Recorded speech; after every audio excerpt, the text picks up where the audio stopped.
Untuk perkembangan situasi di Suriah dan para warga negara Indonesia di sana, kita sudah terhubung langsung dengan Duta Besar Indonesia untuk Suriah, Bapak Wajid Fauzi. Selamat sore waktu Damaskus, Pak Duta Besar. Selamat sore, Selamat Bapak. sore, selamat malam waktu Jakarta. Baik, Bapak mungkin bisa diceritakan dan jelaskan kepada kami seperti apa suasana terkini di sana, Bapak. Terima kasih atas waktu yang diberikan pada KBRI.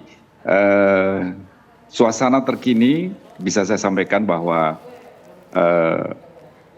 saat ini kita masyarakat memasuki namanya jam malam, mulai dari jam 4 sore tadi sampai jam 5 pagi.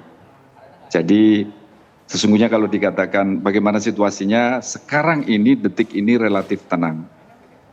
Tetapi seperti kita bisa melihat bersama dalam pemberitaan di seluruh media bahwa Damaskus, kota Damaskus jatuh direbut oleh kelompok yang oposisi selama ini. Tadi pagi pada saat menjelang waktu subuh. Namun pertempuran sudah mulai dari sejak tengah malam dan waktu subuh itu mereka mendeklarasikan bahwa telah menduduki kota Damaskus. Lalu bagaimana sekarang? Setelah subuh itu ada seperti selebrasi dan ya kebiasaan warga masyarakat di sini, mungkin warga masyarakat Arab pada umumnya, selebrasi itu dilakukan dengan menembakkan senjata ke arah atas dan kita tidak tahu jatuhnya di mana. Tapi itu cara mereka.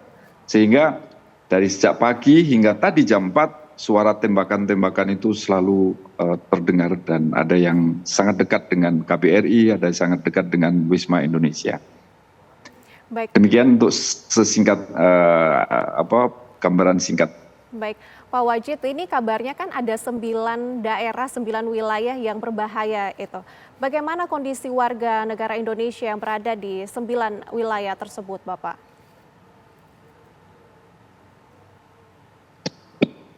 Sebetulnya bukan hanya 9, Mbak Nadira. Itu sekarang ini di semua wilayah Suriah ditetapkan sebagai siaga 1. Siaga 1 dalam arti seluruh WNI agar segera menghubungi Kedutaan Besar Republik Indonesia untuk bersama-sama kita atur evakuasi. Jadi tidak hanya 9 provinsi yang kita nyatakan sebagai siaga 1, tetapi pada perkembangannya mungkin setelah presentasi dari Bapak Direktur Pelindungan tadi, kemudian kita lanjutkan dan kita laporkan dan disetujui menjadi siaga 1 untuk seluruh wilayah Suriah termasuk di ibu kota Damaskus. Nah, untuk itu Kedutaan Besar Republik Indonesia menyampaikan kepada seluruh WNI agar bisa meninggalkan wilayah ini, wilayah Suriah ini demi keselamatan. Kemudian kemarin KBRI sudah melakukan pertemuan secara Zoom dengan WNI di hampir seluruh Suriah. Saat ini tercatat ada 111 warga masyarakat Indonesia yang siap untuk evakuasi. Sayangnya melihat situasi kondisi seperti sekarang ini, apalagi ditambah jam malam diberlakukan, kegiatan atau rencana evakuasi untuk sementara kita hold dulu hingga kita bisa pastikan perjalanannya akan aman.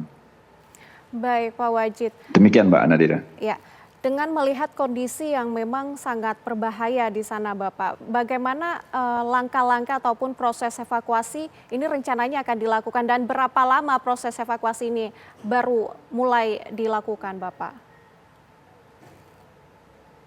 Ini memang tidak mudah untuk memperkirakan kapan, karena semua akan sangat terkait dengan situasi keamanan perjalanan.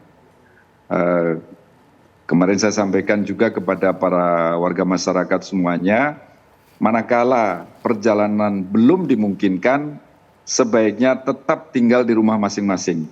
Yang sudah masuk KBRI tetap berada di dalam KBRI, di dalam ruangan. Yang masih di asrama para mahasiswa tetap di dalam ruangan. Jadi sambil menunggu hingga kejelasan dan keamanan perjalanan, maka kita himbau, KBRI menghimbau agar seluruh WNI dapat tetap berada di tempat masing-masing sehingga sewaktu-waktu itu perjalanan sudah terkonfirmasi keamanan, kita bisa laksanakan. Mohon maaf, kita belum bisa memperkirakan kapan. Kalau secepatnya, tentu secepatnya. Selama ada koridor kita keluar, ya kita keluar. Baik, terima kasih Pak Wajid sudah mau terhubung bersama kami dan menceritakan bagaimana kondisi di sana. Tentunya kita sama-sama berharap agar kondisi di Suriah semakin membaik dan seluruh warga negara Indonesia ataupun warga negara Suriah ini bisa selamat dan selalu berada dalam kondisi yang aman. Terima kasih Bapak.